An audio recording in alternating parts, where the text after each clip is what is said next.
Scientists, they call us. He works on all things related to dark matter, and we're going to talk to us today about dark matter and ionization.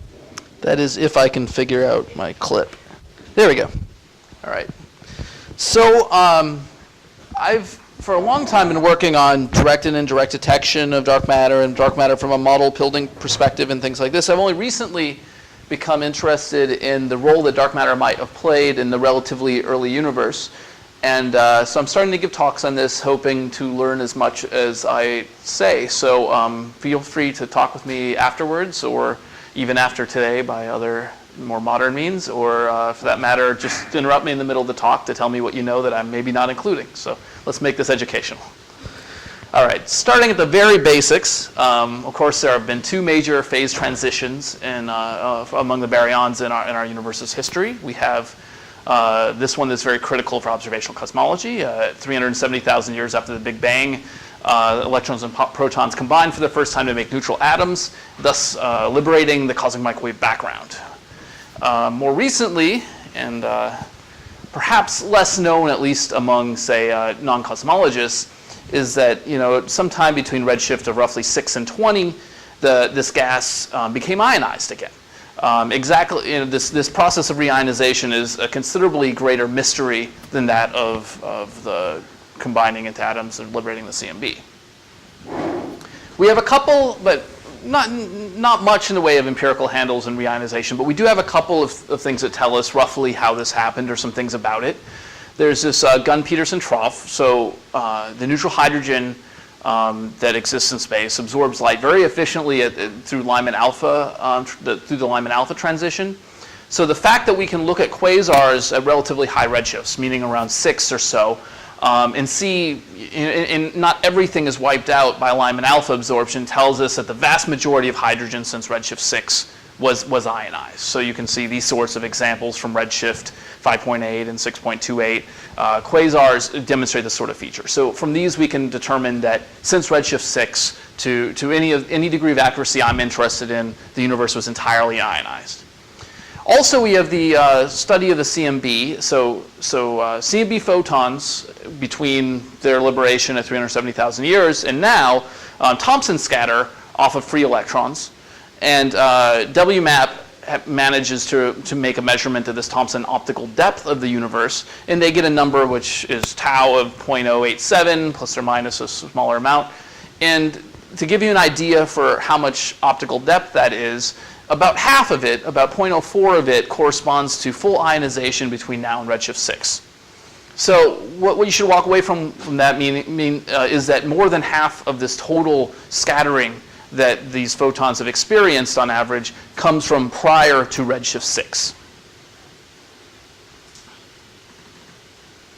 So, of course, the natural question then is to ask what caused this reionization. What scattered, or where did these free electrons come from prior to redshift 6 that we're measuring with optical depth, with the optical depth WMAP sees and with this Peterson Gunn trough?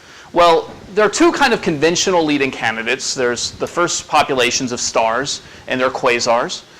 There's something of a conventional view that seems to be prevalent throughout the community, but this is not the same as a consensus view. There's still considerable differences of opinion among the experts about how this likely took place. But there is this conventional view that at high redshifts, at Z greater than 6, the UV radiation from star-forming galaxies were dominating this process.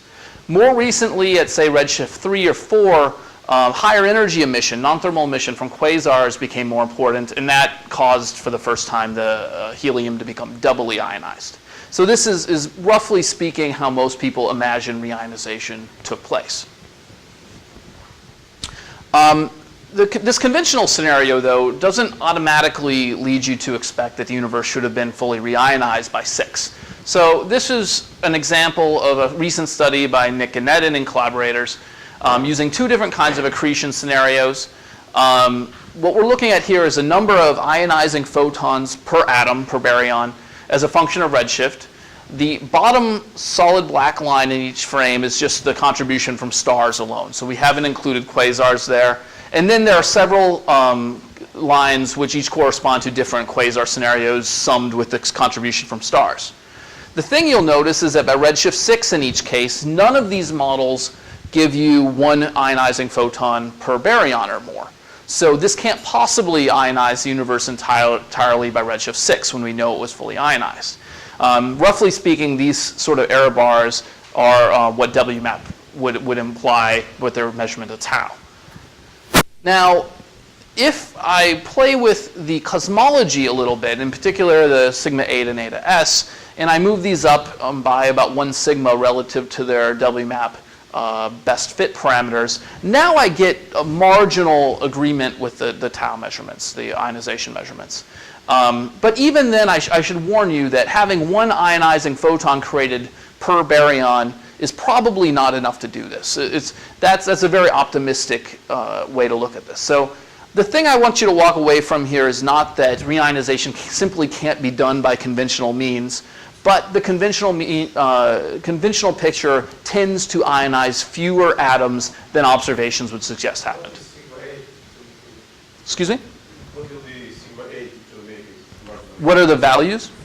Let's see, I mean the standard, the central value is something like 0.81 something, and I know the 2 sigma value is 0.86, so I would guess 0.83 something if I had to speculate. It's 1 sigma higher than their central value. I'd have to look up in the WMAP5 paper.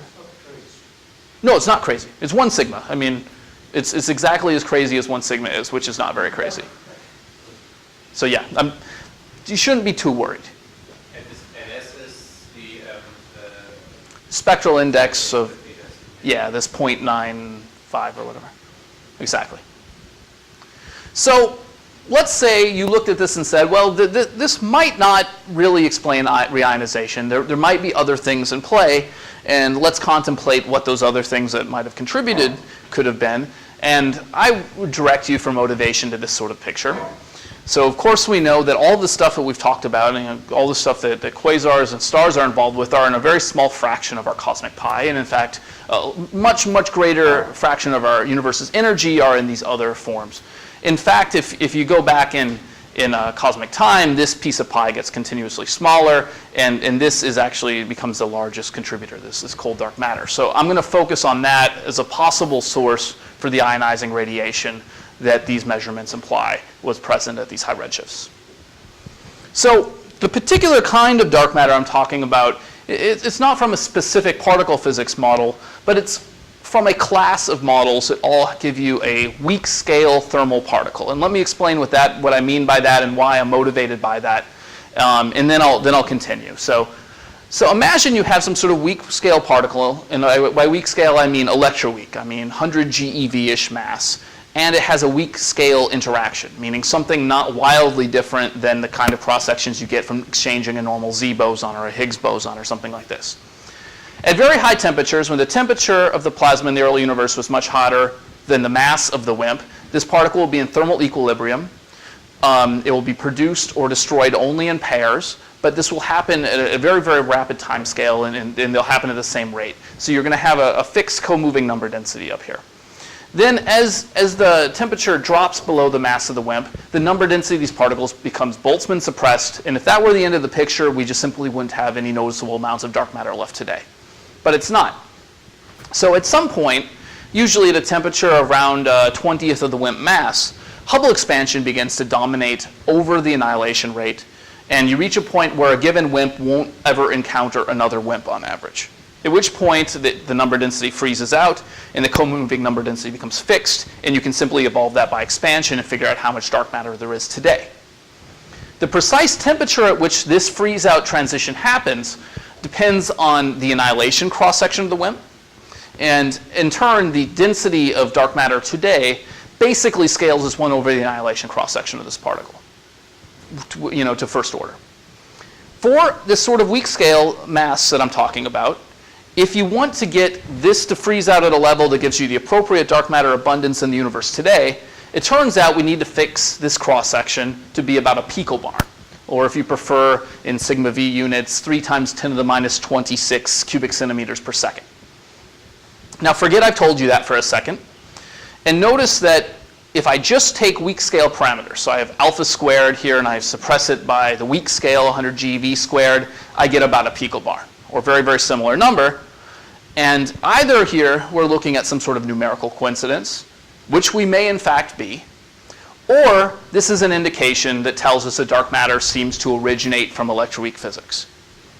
Now, there are many, many particle physics scenarios that give you exactly the sort of setup. Supersymmetry is, of course, very prevalent, where we have some sort of neutralino with this sort of cross-section and can only decay or can only annihilate or be produced in pairs. This is very, very natural within a particle physics physicist's toolbox.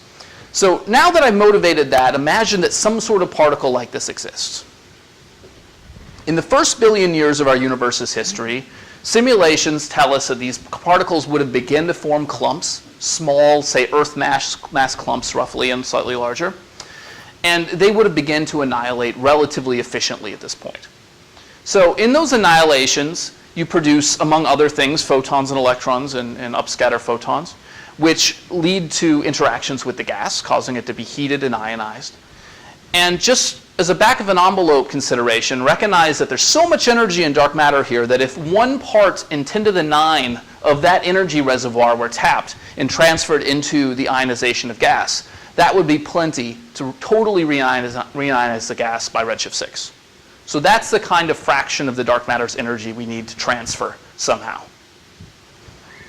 Okay, so let's talk about how we would actually compute this. First of all, we need to be talking about dark matter halos in this sort of time frame. So redshift, say, 60 to 6. These simulations tell us that these first clumps are forming, Earth mass clumps at around 60, all the way up to galaxy-sized things and larger by redshift 6. We have this hierarchy of mergers that is the standard picture, where you start with the smallest clumps and those merge continuously until you get the full distribution of halo masses.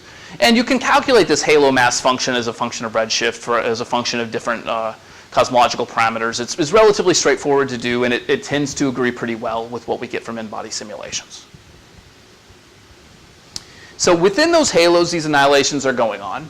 These WIMPs, whatever they are, annihilate to something. And I'll consider different options later, but for now, just imagine there's some sort of heavy standard model state. And those standard model particles then inevitably decay and fragment into some combination of electrons and positrons, neutrinos and antineutrinos, protons and antiprotons, and photons. That's essentially all you can get out of any kind of dark matter annihilation you can consider. Those electrons then proceed to travel through the intergalactic medium and interact with the cosmic microwave background. When they do that, they transfer much of their energy to these photons and end up with a new MEV population of photons that were upscattered CMB photons. And then those photons, and to a lesser extent these gamma ray photons, then can go on to scatter with electrons and atoms, ionizing large numbers of atoms in gas and heating the gas in turn.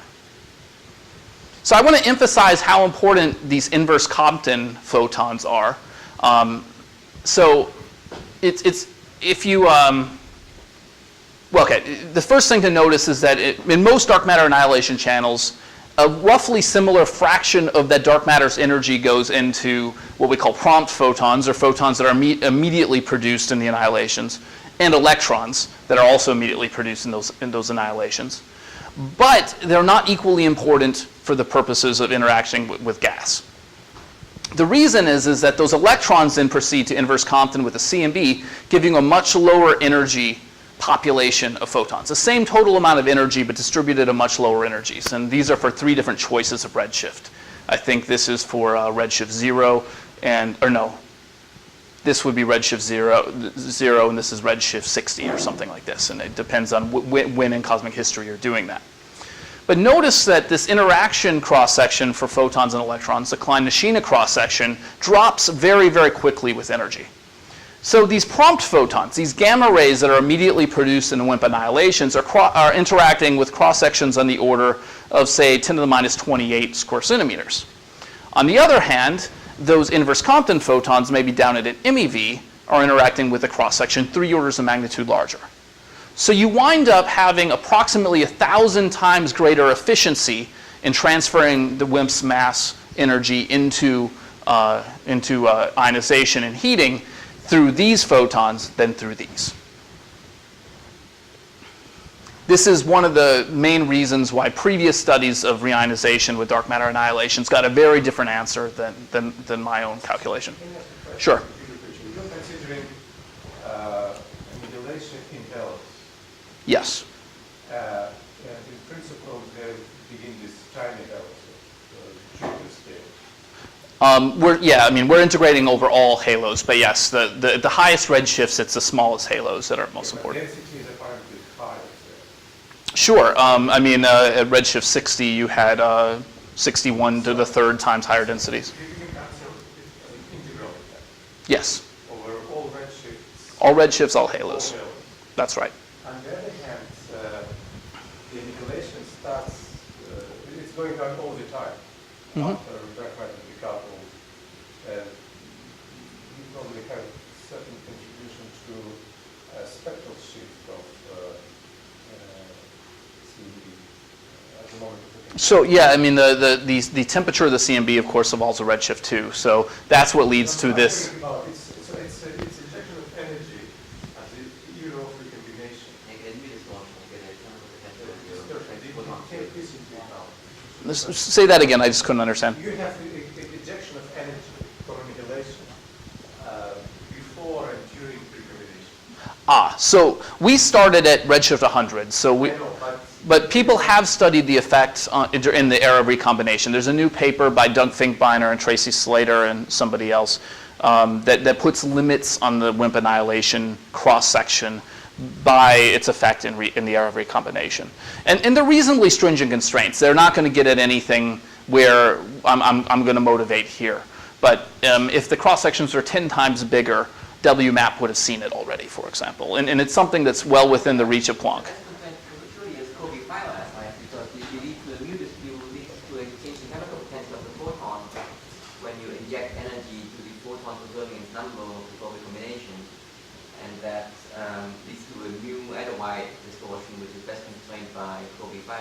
Sure.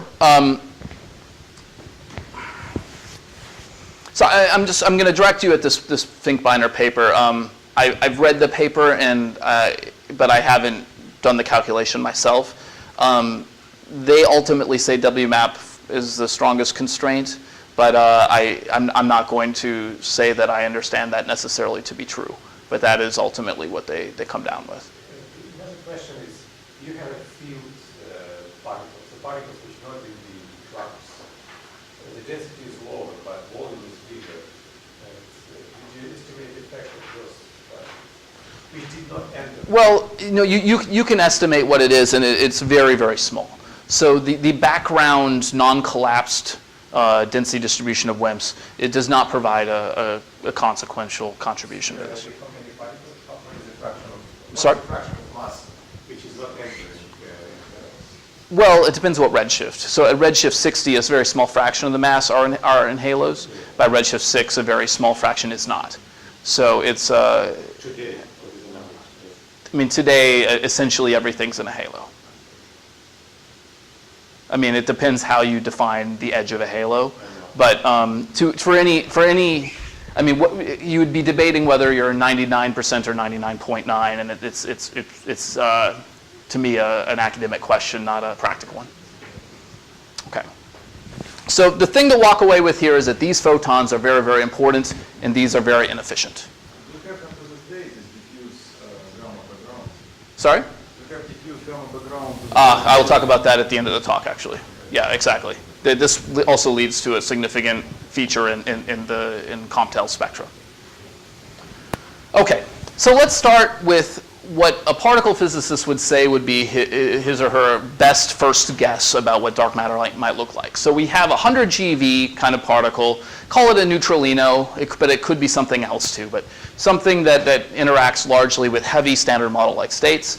Maybe it annihilates to W's, for example, and it has this sort of cross-section, which is that same picovarn I was talking about before that's motivated by the thermal relic abundance calculation.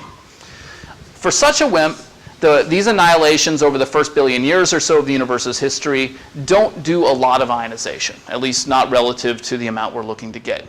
And by redshift 6, we're looking at about 1% of the total gas in the universe is ionized in this way. And some people look at this and say, oh, 1% is huge, it's really important. It's not really what I'm talking about here, though. I'm wondering if we can push this line up to something like tens of percents or even the dominant contribution. It's also interesting to note that it does play a role in heating the gas. So this dotted line here is what you just normally get from adiabatic cooling as the universe expands. And then this is the temperature evolution we get when we include the heating from this sort of WIMP. So what we want to consider now is some sort of WIMP that does this more efficiently. Something that's going to pull these sorts of curves up to the level I was just talking about.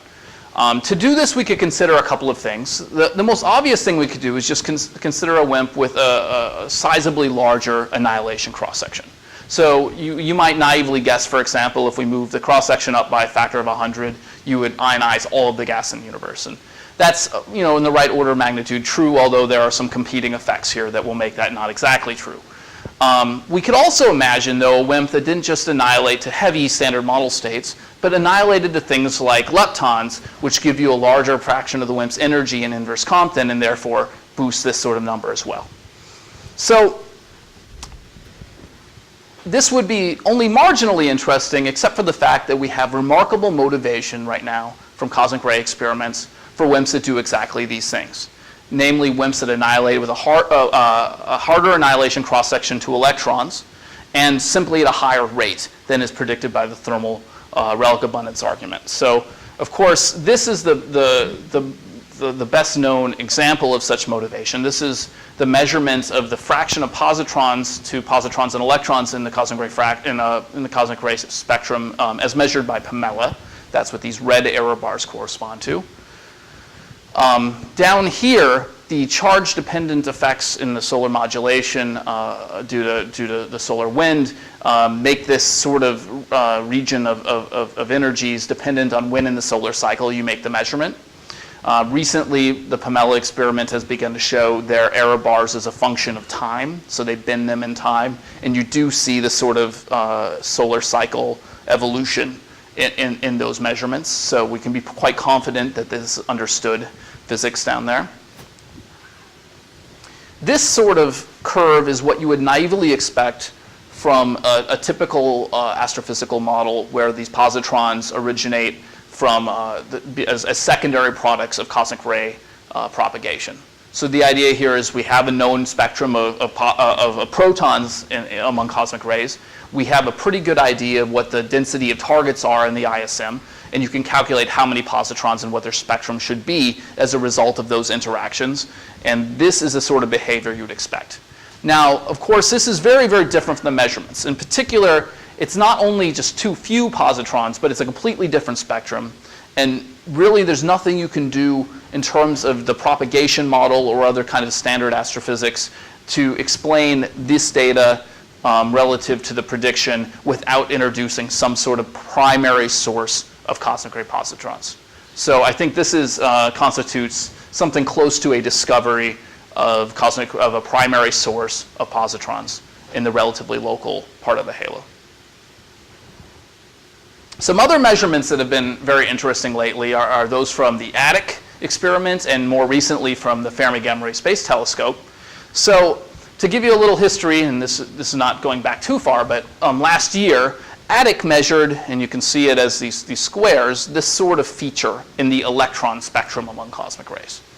So roughly speaking, the strange thing about that was that it climbed remarkably quickly and then just fell by a factor of several in almost immediately.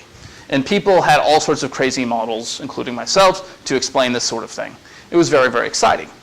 More recently, though, Fermi measures in these red error bars here, which are far less dramatic in their behavior.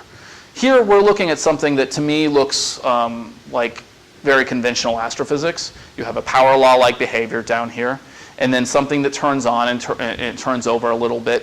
But the thing to notice is that at these sorts of energies, you are looking at electrons and positrons that can only travel hundreds of parsecs before losing most of their energies. So unlike down here, where you're sampling many, many sources over many, many kiloparsecs of volume, Here you're looking at a handful of sources, or maybe even at one dominant source that happens to be nearby. So you expect the stochastic nature and the inhomogeneous nature of cosmic ray sources to be important here. So I don't see any reason to look at this with a great need for exotic explanations. So these positrons and electrons observed by Pamela, and then if you care to, also with Fermi, could be generated by dark matter annihilations. People have written literally hundreds of papers on this in the last year. But if you want to do this, it requires that your dark matter have some rather special properties. So starting just with Pamela, ignoring Fermi for the moment, the dark matter simply must annihilate to charged leptons a large majority of the time. So here I have a model, or not really a model, but a parameterization where you have 3 different WIMP masses annihilating to different channels where I've simply normalized the annihilation rate to best fit the data. And we see that, for example, the electrons here fit beautifully, but everything else falls short. Here, the electrons or muons fit beautifully, everything else falls short. Here, the electrons, muons, or taus fit beautifully, everything else falls short. So really, to get this sort of rapid climb that Pamela is seeing in the spectrum, you're forced to conclude that you're looking at a WIMP annihilating mostly to leptons. If you want to fit both Pamela and Fermi together, you not only need something that annihilates to leptons, but you really need something that annihilates strictly to muons. And then you need to make it very, very heavy. So we have, for example, a WIMP going to muons here. This region is what fits Pamela, and this blue is what fits Fermi. So we're forced to something in this little overlapping region between about 1 and 2 TeV in mass, and which annihilates at a very, very high rate. You could build a model where the WIMP annihilates to some intermediate state, which then proceeds to go to muons, and then you need even a heavier mass, something between 1.2 TeV and, say, several TeV. Another nice advantage of the fact that our WIMP's going to leptons here is that it enables us to evade this stringent proton-antiproton ratio measurement of Pamela. So these are the error bars Pamela puts, and there's no evidence here of exotic components. This looks exactly like what you would expect from some sort of naive cosmic ray propagation model. So we don't look at this and say, okay, this is a WIMP going to W's or quarks or something. This looks leptonic as well. So the annihilation rate is also very different than you would expect. This is normally quantified in what we call a boost factor, which is just the annihilation rate over the annihilation rate you would expect for a normal thermal relic with a smoothly distributed halo profile. If the mass of the WIMP is, say, 150 GeV, you need it to be boosted by a factor of 10, 20, 30, something like this. As you push the mass up to a couple of TeV here, you need boost factors literally of 1,000. So we need both annihilations largely to leptons and annihilations at a very, very high rate. One particle physics solution that's been proposed and it's been very popular in the literature recently are these sort of, I don't think they have a good name yet, but they're Sommerfeld enhanced intermediate state models. So here we have a WIMP. In the early universe, it annihilates through a diagram, something like this, to some sort of light state, some light scalar, for example, or something like this. The thing that's interesting about that is if you write down this diagram, I can also write down a diagram which is identical, but where the light state is also present as in these sorts of ladder rungs in this ladder diagram. These would normally be small enhancements, but if the mass of this light state is far, far below the mass of the WIMP, then this can actually generate a significant attractive potential, especially when the velocity of the WIMPs is very small. So in the early universe where the velocity wasn't that small, this is all that matters. But in the halo today, WIMPs are very slow. This can be very, very important. One way you can think about this is the WIMPs here are actually forming a WIMP-WIMP bound state just before annihilation, analogous to positronium formation prior to E+ E- annihilation. So if you pick the mass of the light particle to be so light that it can't decay to things like pions or taus or protons, you can also make sure that your model uniquely gives you electrons and muons in these annihilations. So you have an opportunity to both boost the total annihilation rate like you desire to do, and produce uniquely the muons and electrons that you need to fit your spectrum. How can you see that scalar fields in a collider? So this can be relatively long-lived. So this can be a very weak coupling that enables it to decay to electrons and muons.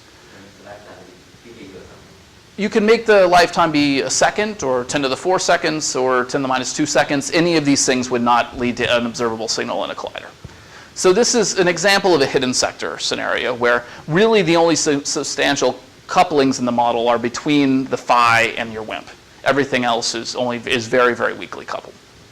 It's a new interaction. Yes, you can think of this as a new force, carrying a completely new force separate from those in the center model.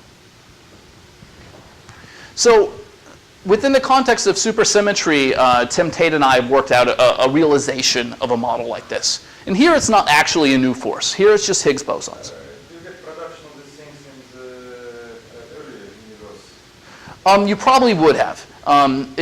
Depending, yes. I mean, you would probably have produced a significant quantity, but they would have decayed, depending on the lifetime you pick, well before BBN, and you'd be fine. Well, before BBN, that's like how many seconds? Lifetime. Sure. Second lifetime, right? Well, I said 100th of a second would be fine for colliders. It's like an order problem. Well, yeah, it would be if we informed I mean, there are free parameters in the phenomenological setup. You can either pick these parameters so that all these particles decay well before BBN, or you can pick it in such a way to try to, say, solve the lithium-7 problem or something like this. People have talked about that. But there's far more freedom in the framework than you need to avoid any problems of this sort. So in this particular supersymmetric framework, we have just the MSSM, but we've added a new Higgs singlet. And the physical states that come with that are an extra neutralino, which is a singlino, and an extra light scalar and pseudoscalar Higgs. In this sort of picture, the scalar Higgs can give you a large Sommerfeld enhancement to the annihilation rate at low velocities. And then these decays give you uniquely electrons and muons in a very natural way. The fine-tuning in this model is not worse than about 20%. And you can naturally get all of the sort of phenomenological features you want, even in a simple SUSY model. So before I talk about the role of dark matter of this sort in reionization, it would be fair for me to point out that none of these signals really require the existence of dark matter to produce them. People have also talked a lot about, for example, nearby pulsars as major contributions to the electron-positron spectrum in the local galaxy. We're looking at something here that we know from gamma ray observations are very, very bright in this sort of process. I mean, you can see that the Fermi or the egret skies are full of very, very bright pulsars. Many of the brightest objects are, in fact, these sorts of beasts. The idea is that the very young pulsars, say younger than 10,000 years or so, are still surrounded by our pulsar wind nebula, and electron-positron pairs would probably not be able to escape this sort of environment. On the other hand, very, very old pulsars are no longer releasing much power. Most of the spin-down power gets released within, say, 100,000 years or so. So you have a relatively narrow range in time that you're interested in these sorts of objects if you want to explain Pamela with these sorts of things. So there are a couple of good candidates that are roughly in the order of this sort of age and relatively nearby. There's Gaminga and there's B065614. So Gaminga, if you pick an appropriately hard spectrum, which is really just a free parameter, you can fit to the Pamela data, and B0656 you can fit just as well. But the thing I warn you about here is the normalization. So to do this fit, I required in excess of 10 to the 48 ergs to go into pairs, or in this case, almost 10 to the 48 ergs. This is actually a typo. It's a few of tens of percent of the total spin down power has to go into pairs to make this work. So we're looking at something that's a large fraction of the total energy budget of these objects are going directly into hard electrons and positrons. That may bother you, that may not. I remain agnostic on the question, but it is it's not the trivial fraction that you would have naively expected. Doesn't your deduced efficiency depend on how you model the efficient? To a limited effect. I mean, we have a pretty good idea, for example, what the energy losses are like in the local part of the Milky Way. I mean, we're only looking at this, say, the kiloparsec around us. We know what the starlight looks like here. We know what the magnetic fields roughly are like here. The diffusion coefficient you could play around with to some degree, but I don't think wild variations from this could be accommodated.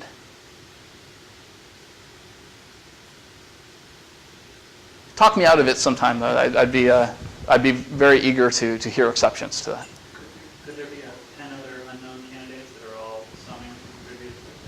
So I don't have it in my talk, but the paper we wrote on this did two scenarios, one where you're dominated by one special object and one where you sum them up throughout the halo. If you sum them up, you need them to inject at an even harder spectral index. If you, But less of their energy budget. Yeah, instead of tens of percent, you need 10%. So I mean, you don't gain a lot. You gain a little bit. You certainly could have increases by a factor Q just with the beaming radio pulses away from Sure. Well, but we measure the period, right? And the change in the period. In cases you wouldn't know neutron stars there. Well, you can make the one in the sky. So you're arguing there are more pulsars than we've included. Okay, sure. I think we considered in our paper optimistic number of 3 per century in the halo or something like this. But yeah, if it's 6 per century, the energy considerations get much better, of course. So you weren't just adding up these two sources, you were doing some sort of populations? Yes, we had a population model. And was this gauged by the recent Fermi discovery of the pulsars? Our paper was well before that, so This is consistent. I've talked to people who work in these things, and they say that it's kind of measuring different things than we want to know. Because they measure the second pulsars and you measure the pulsars within the P4 and the P1. Yeah, that's right. If you sort of let them monitor spin down and sort of are they consistent? It depends on the model you adopt. The fact is that all we did was a very phenomenological treatment. So we're being completely ignorant of exactly how these particles are accelerated. In this particular case, we're just saying there's one object at a distance at an age, fit the diffusion parameters in the spectrum to give you the signal you want, and then just ask, is energetics reasonable? Fermi doesn't shed any light on that. What I think what you're asking is that Fermi found more high energy emitting pulsars than previously expected. Sure. And it's still a different pulsar in a different regime than you want, but couldn't you think maybe it's also possible that there are more reminders out there that you haven't expected for the same reason, and that maybe instead of 21, there might actually be 10 out there, and in which case, Sure. I mean, yeah, if in fact the pulsar rate in the galaxy is 10 times higher than we thought, this would be very easy to solve. these are just a pulsar, these are not random pulsars. Sorry? Reminder is not a random pulsar. No, of course not. But I mean, it's the reason it's one of two here. It's very interesting. Yeah.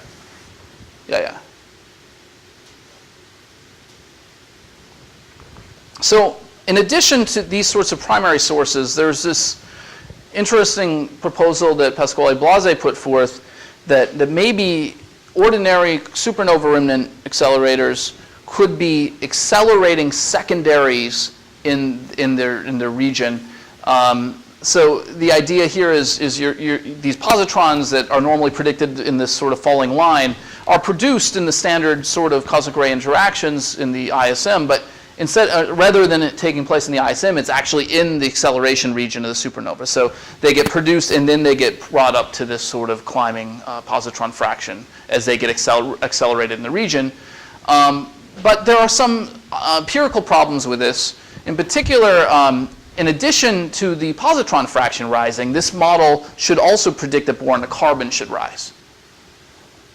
And you can see that the cream and Heo measurements have no indications of that. So unless you want to build a more complicated model where the protons are accelerated in a different class of objects than CNO are accelerated in, I think that this is empirically ruled out. The other problem is that even if you wanted to do something like that, Pamela has increasingly good proton to antiproton measurements, and they continue to see a falling behavior despite the predictions of this scenario. Just last week, they showed yet another error bar and higher energies in the proton to antiproton ratios measured by Pamela, and it continues to fall.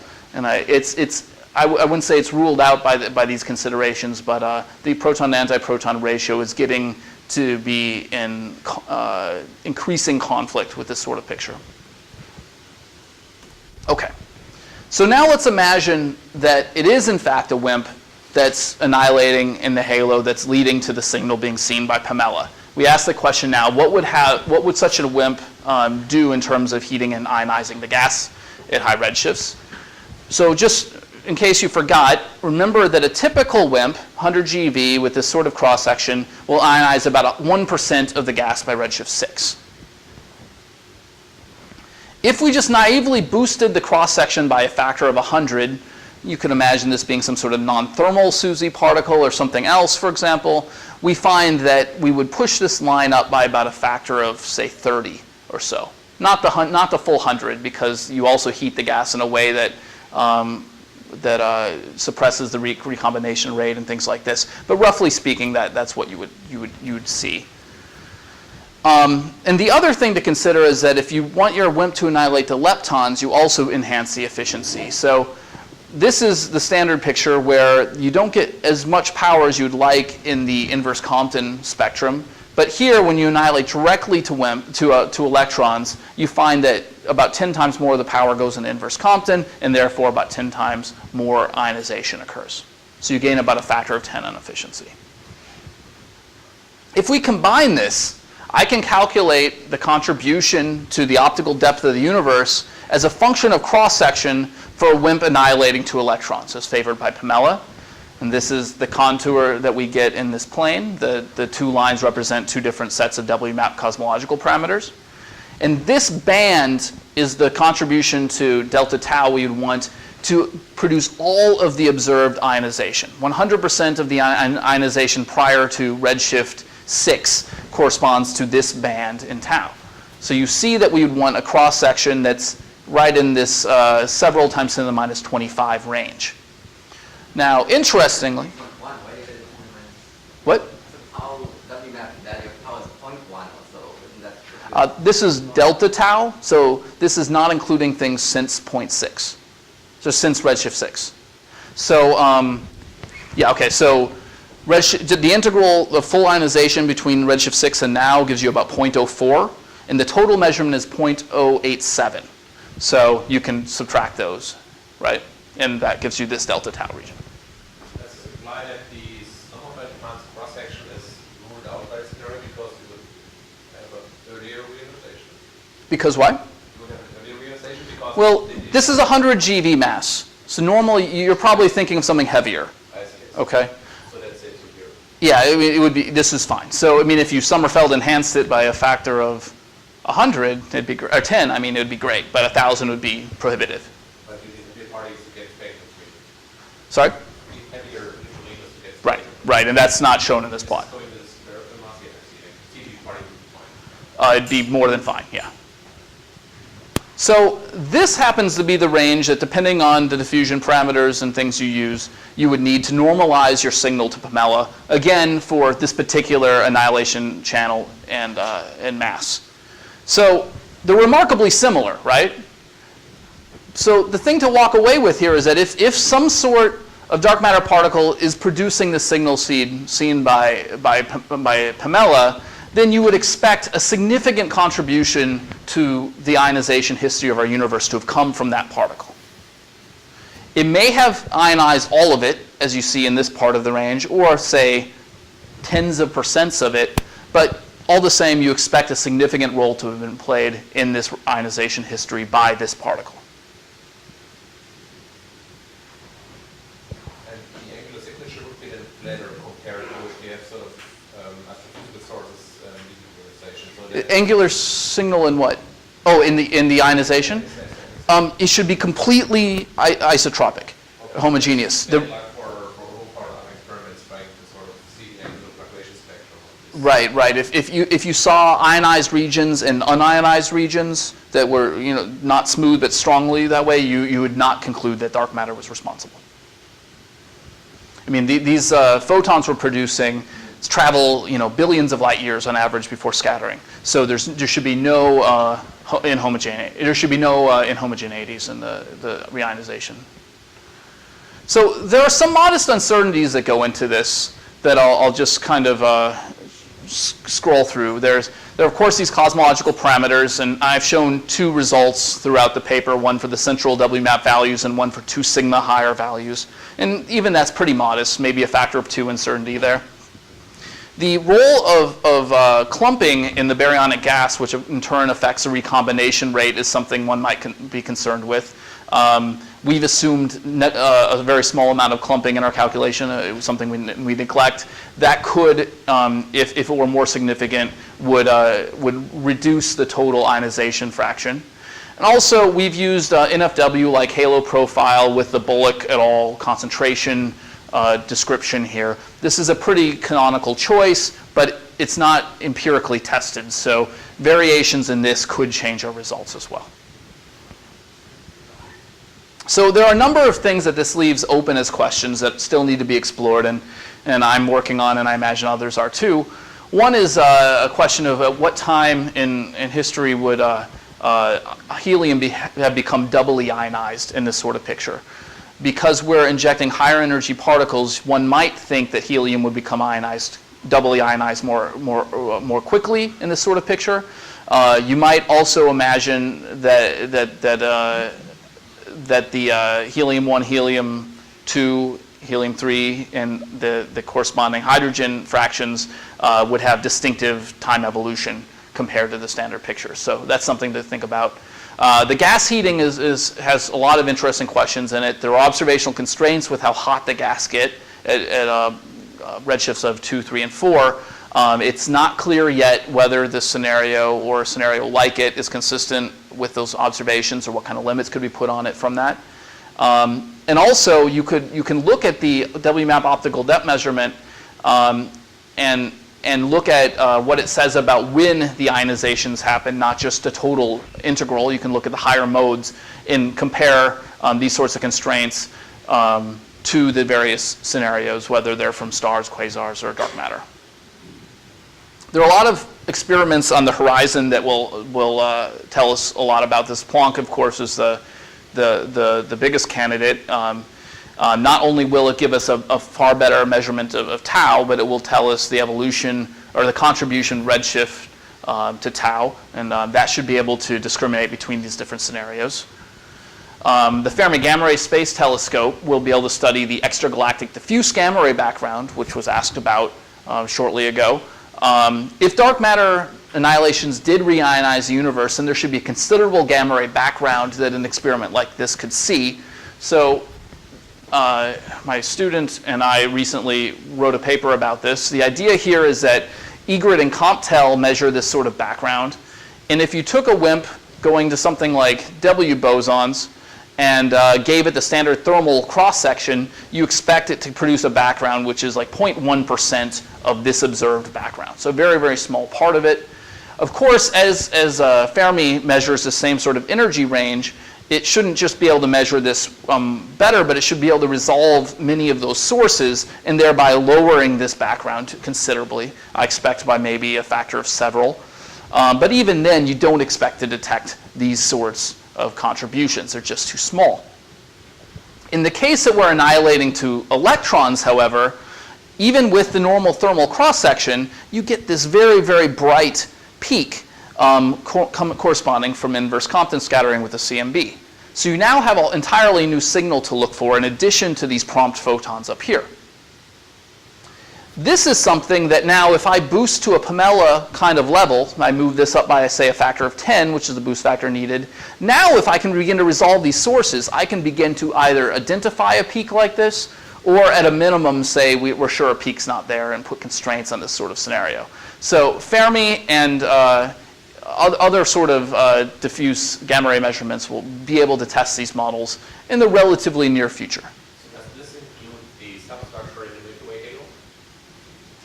This is all extragalactic. So that should boost this even further because they're much nearer. I mean, we do have substructure out there that Yes, yes, you're absolutely right. I think there is this channel there because this is a factor of few actually, the contribution from the substructure or Milky Way halo. And this gives you This is the contribution from the observable universe. So I've ignored the Milky Way in this spectrum. but we have to look through the Milky Way, and that might be an additional sort of factor of few that might already be in conflict with the upper limit or maybe detection of the background. Well, I mean, there are definitely diffuse galactic emission models, but I think there's sufficient. Well, okay. I'm talking about the substructure at high galactic latitudes where there's no sort of, signal there. When you say substructure, what masses are you referring to?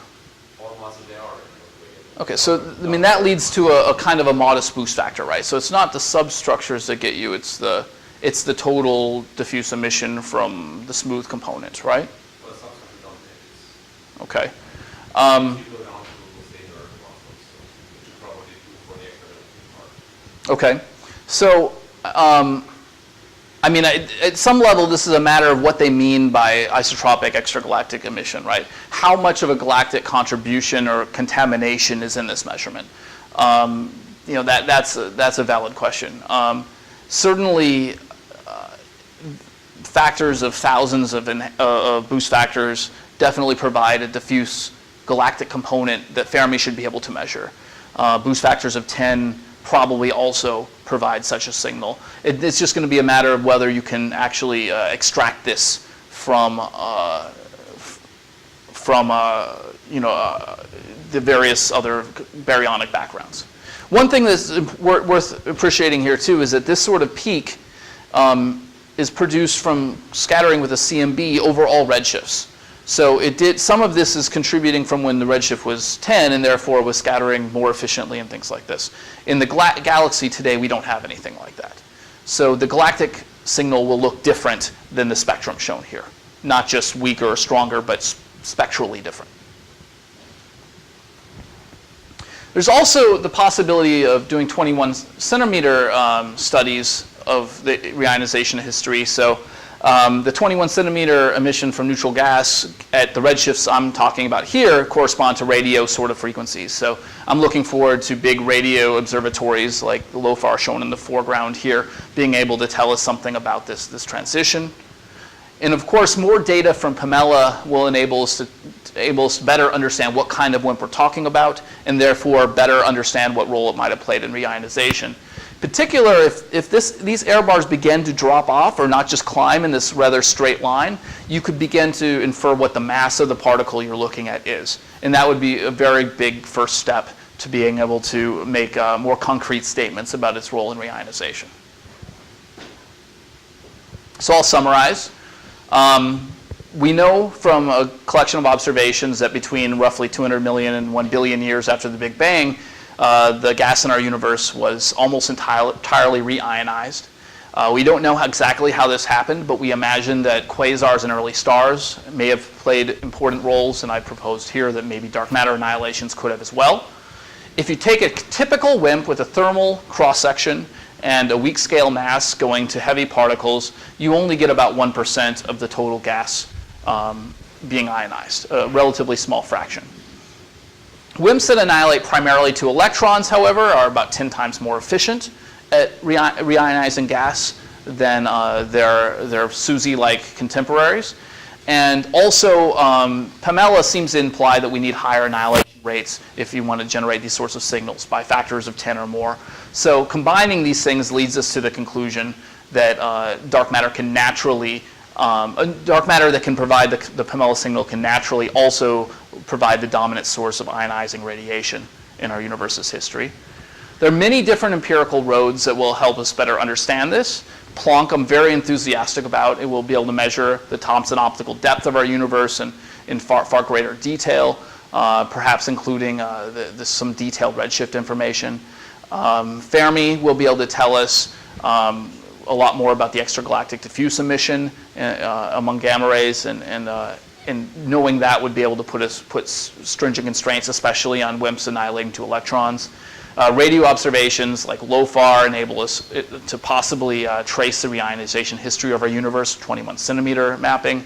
And Pamela, of course, with better future observations, more antiproton data, more positron data, would be able to tell us much more about the nature of the WIMP that might be responsible for the signal, which we can feed back into better understanding the ionization history such a WIMP would have produced. Thanks.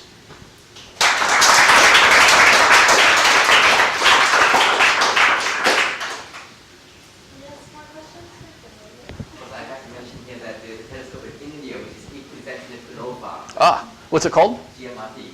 Okay, great. I only learned what LOFAR was relatively recently, so I'm still catching up on this game. Questions, comments?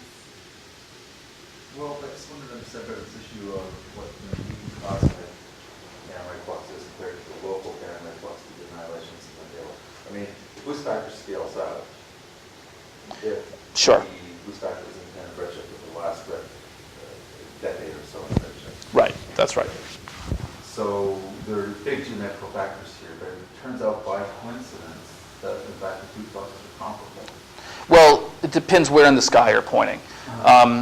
So let's say I'm only going to take the piece of the sky away from the plane and away from the center. So I look in this quadrant and this quadrant. I can't tell you exactly the ratios, but the ratio in fluxes is not bigger than a factor of 10 or something. It's considerably smaller than that. But it is still dominated by the mean cosmic annihilation flux, so the local flux. But that depends on the It depends on this question of substructure, and there's some disagreement on that. I agree with you that the substructure being dominant is coming out ahead in this debate right now. They overlap also at something like 26 solar masses, and I guess the contribution is equal from the smooth data component and the substructure. At 10 to the what? 10 to 6 solar masses. Okay, but certainly the minimum mass is lower than that. I mean, for any kind of WIMP, yeah. Substructure is dominant. But Yeah. if the local flux is enhanced by a substructure, wouldn't the mean cosmic flux be as well? Yeah, you would expect so, yes, by the same sort of factor. But in different parts of the halo. So if everything were completely smooth, basically all the signal would come from the scale radius of the halo and inside. If substructure is important, that's not necessarily true. You're counting with density instead of density squared now. All measurements of the galactic annihilation flux then beat out significantly limits due to the mean cosmic flux. Possibly. You should, Well, I like that. in the faintest parts of the sky, Galaxy. it's believed that you could measure an extragalactic isotropic component to a reasonable extent with modest galactic contamination. Not zero by any stretch of the imagination, but I mean, these sorts of, when Fermi is done measuring it, I think these sorts of measurements will be far more extragalactic photons than galactic photons. Right now, I'm not sure that's true. For example, it's speculated that half or something of these could come from blazars. If you could resolve many of those blazars, this will go down considerably, and you'd be looking at something that's probably more pure. Well, actually, this raises the issue. Of course, if you normalize it up into the toward T, then it's no longer clear that the photon annihilation channel is lower in ionizing efficiency than the electron channel, which is the photons that can create ambient optical and background radiation. So I'm not sure I understand. So you're saying that the ionization efficiency? We're neglecting gamma Sure. attenuation of the 100 gene photon, which is reasonable, but I think that the TeV if particle mass is 10 times larger, then conversion off ambient light would then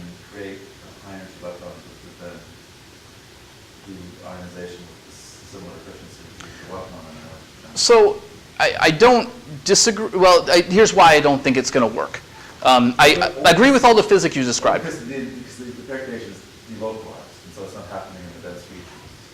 Oh, all this is delocalized. But let's say you have a TeV photon.